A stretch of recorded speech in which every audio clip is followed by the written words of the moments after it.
আসসালামু আলাইকুম গাইস।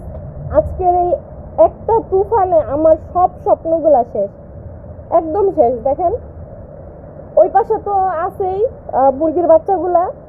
আমার মানে ঠেল্লা কান্না আসতেছে। আমি আমি আমি কি বলবো আমি বুঝতেছি না।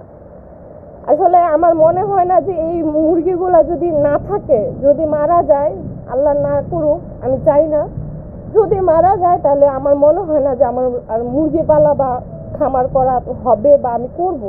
তো আপনারা সবাই আমার জন্য দোয়া করবেন। আমি আসলে কি করবো আমি বুঝতেছি না।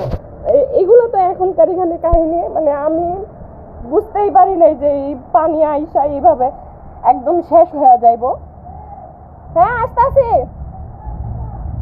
আস্তে আস্তে আইতে চলে না, না লাইন আহে না, আমি নিচে আইতেছি। হ্যাঁ আচ্ছা, সমস্যা নেই, আমি আইতাছি।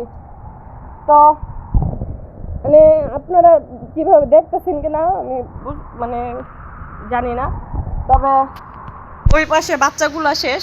আমি ট্রাই করব ওগুলা বাঁচানোর, তবে জানি না কি জানি হয়। এগুলা যদি আমি না টিকাইতে পারি তাহলে আমি আর আমার মনে হয় না খামার করা হবে। আমার সব স্বপ্নগুলো শেষ হয়ে যাবে এখানে। আপনারা, আমি এতটুকুই বলবো, আপনারা দোয়া করবেন। আমি এই মুহূর্তে ভিজা ভিজা শেষ, মানে আমি বৃষ্টি